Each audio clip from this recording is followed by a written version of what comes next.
विधायक अमित मंडल जी गुरु महाराज को माल्यार्पण करते हुए श्री सद्गुरु महाराज की जय, श्री सद्गुरु महाराज की जय।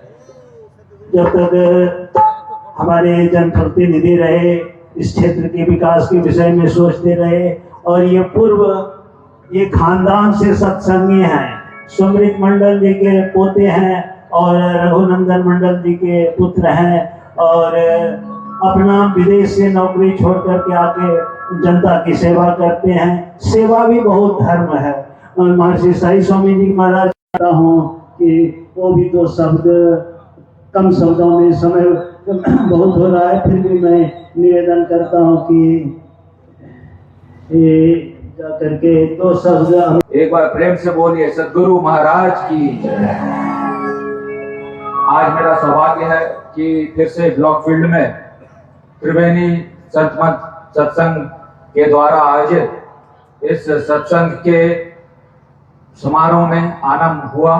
साथ साथ मैं कोटि कोटि नमन करता हूँ श्रद्धानंद महाराज जी का, जो लगातार ब्लॉक फील्ड में और इस क्षेत्र में सत्संग का आयोजन कर रहे हैं और उनकी वाणी से, उनके प्रवचन से हम सभी श्रद्धालुगण को जो सीख मिलती है, शिक्षा मिलती है, उसका अच्छे से पालन हम लोग समाज में कैसे करें, इसको लेकर भी चिंता हम लोग करते हैं।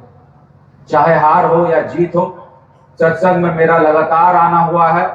ऐसा नहीं है कि जब मैं विधायक का कभी आता था, विधायक नहीं, फिर भी अपने समाज के लिए, अपने अपनों के लिए, अपने परिवार के लिए जहां पे भी सत्संग होता है और खासकर जहां भी श्रद्धानंद महाराज जी का सत्संग का आयोजन होता है, मैं वहां आता हूं।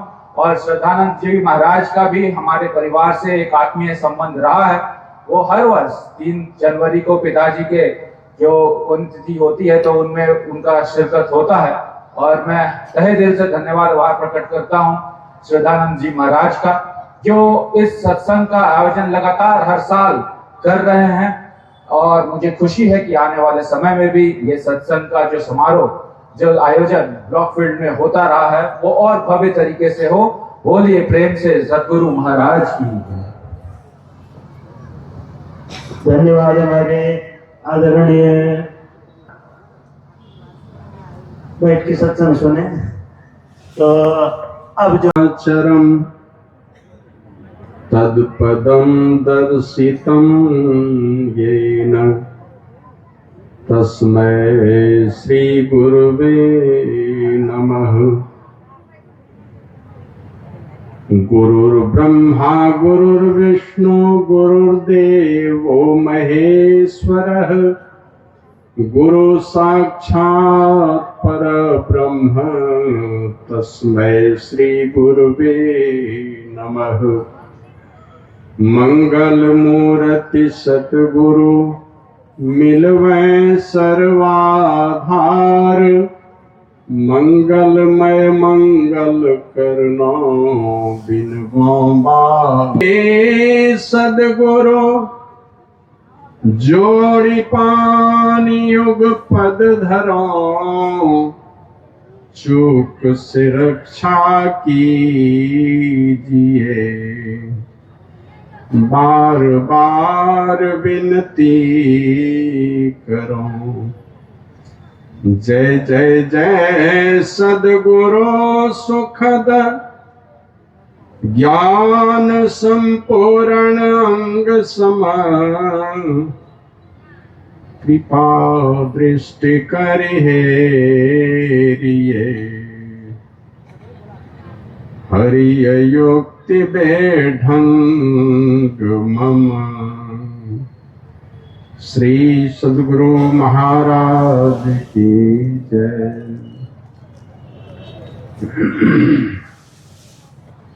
आराध्य देव के चरणों में अनंत अनंत बार नमन निवेदित करते हुए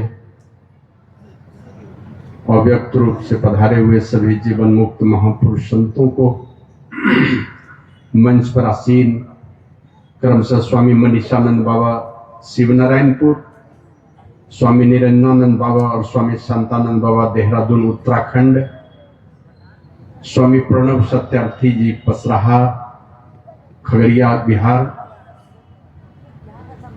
रूपेश जी, स्वामी रूपेश बाबा करमाटाड़, अशोकानंद बाबा, शंभू बाबा, जो क्रमशः शंभू बाबा तो 35 से पधारे हैं, अमोल बाबा और भी कई एक महात्मा हैं, राम मुनि जी हैं जो हरिद्वार से आए हैं, स्वामी संतानंद जी कटोरिया से पधारे हैं। सांसारिक और पारमार्थिक जीवन के जो प्रेरणा स्रोत हैं वो हैं महर्षि साईं स्वामी जी महाराज। हृदय की गहराई से नमन करता हूँ आप सभी अभिभावकों को जो सत्संग पंडाल में बैठे हैं।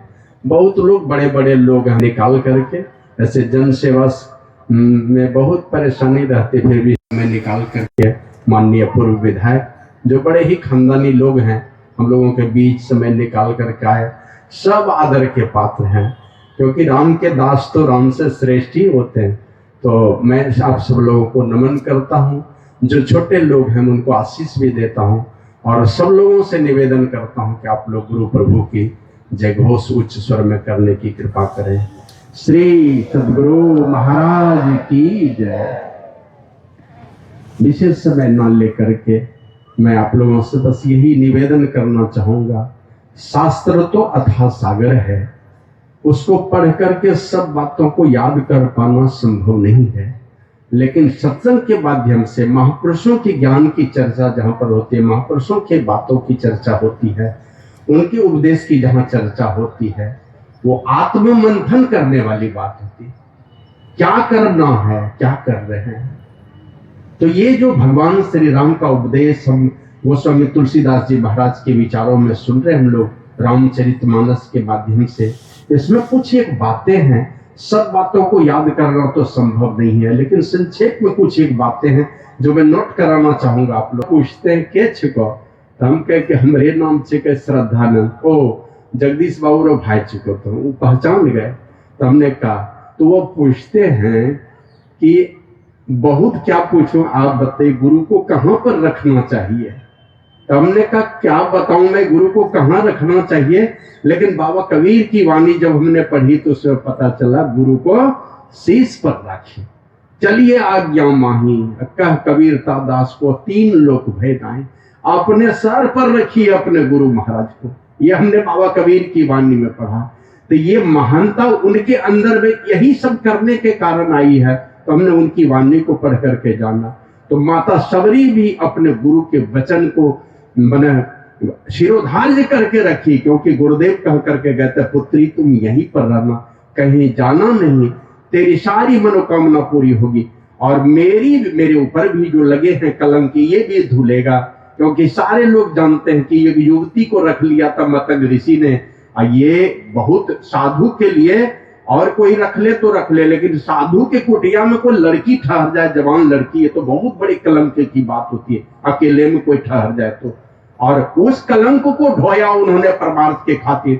बाबा साईं स्वामी जी महाराज का भजन हम लोग सुनते हैं, उन्हीं में मानवता कहते, जिनमें पर दुख 30 मारता, सुखी देख खिलते, दया दीनता और शीलता, क्षमा भाव गहते, पर उपकार हेत निज तन पर घाम शीत सहते।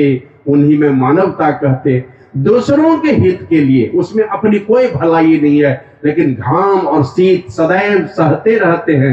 और सब कुछ सह करके भी दया का भाव, सरलता का भाव, दीनता का भाव और शीलता का भाव, माना बढ़िया चरित्र वाला भाव कभी वो बदलते नहीं है, एकदम पक्के रहते हैं उसमें। तो ये महामानव होते हैं, वे ही ऐसा कर सकते हैं। तो मतंग मुनि कह के गए थे, पुत्री तुम यहीं पर रहना, और इसी आदेश को सिरधार्य करके रही कि शरीर चाहे जितनी जर्जर हो जाए, लाख ऋषि मुनियों का बेटा उलाहना दे कि आज तुम्हारे राम जी आए नहीं, आज तुम्हारे राम जी नहीं आए, हजारों वर्षों तक यही बात सुन सुन करके आशा देखती रहे कि मेरे राम जी आ जाएंगे, आज नहीं तो कल आएंगे, कल नहीं आए तो फिर कल आ जाएंगे। अरे कल कल कल करते करते 14,000 वर्ष गुजार दी, और उस अवस्था में प्रभु श्री राम वहां पर गए हैं। बहुत सारी बातें की, मैं नीच हूं, बहुत सारी बातें सुनने की, कई विधि स्तुति करो तुम्हारी, कैसे गुणगान करूंगा मैं। अब यहाँ विचारना है लोगों को। बहुत लोग है ना, कहीं दलित समाज में जन्म हो गया, कहीं गरीबी में जन्म हो गया, कई लाचारी और बेबसी का जीवन जी रहे हैं ना, अरे कैसे पढ़ पाएंगे, कैसे भक्ति कर पाएंगे, यही सब बोलता। लेकिन भगवान श्री राम कहते हैं कि कह रघुपति सुनु भामिनी वाता, मानो एक भगति करनाता, जाति पाति कुल धर्म बड़ाई, धन बल परिजन गुण चतुराई, भगतिहीन नर सोही कैसा, बिनु जल बारिश देखिए जैसा। ए सबरी, ये सब बातें फजूल की हैं, इन सब बातों से मेरा कोई रिश्ता नाता नहीं है। मुझे तो बस संसार के लोगों से एक ही नाता है, वो है भक्ति का नाता। एक बात में सारे समस्या का निदान, ये आप कोई लाचारी बेबसी मैंने अंदर में कभी भी इस बातों के लिए नफरत मत, मैंने हीनता का भाव मत रखिए कि हम दलित जाति में पैदा हुए, कि हम चमार जाति में, कि डोम जाति में, कि संथाल जाति में, कि सूड़ी तेली कोयरी कुम्हार किसी जाति में पैदा हुए हैं, हम नहीं कर सकते। ये सब हीनता का भाव है, स्वाभिमान जगाना चाहिए अपने अंदर में। आगे बहुत सारी बातों की चर्चा होती है, लेकिन अंतिम में जो बात नोट करने लायक गोस्वामी जी ने पूरे का क्या कहते हैं, मैंने निचोड़ अंतिम में कहा, जातिहीन अघ जन्म ही, मुकुट किन्न असनारी, महा मंद मन सुख चहसी, ऐसे प्रभु ही विसारी। अपने मन के माध्यम से दुनिया के तमाम लोगों के संदेश दिए गोस्वामी जी, अपने मन के माध्यम से। एक तरीका है संतों का, जब उपदेश करके थक जाते हैं तो अपने मन के माध्यम से दुनिया के लोगों को समझाते हैं।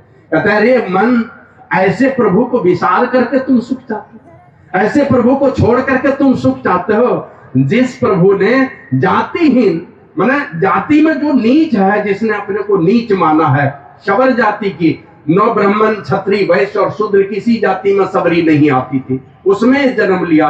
उस हीन जाति में पैदा हुए, दलित जाति में पैदा हुए उस नारी को, जो पापों की जन्मभूमि कही जाती है, दुनिया के लोग यही कह करके उसको दोषारोपण करते हैं माताओं बहनों को कि ये पापों की जन्मभूमि है, पापों को जन्म देने वाली है।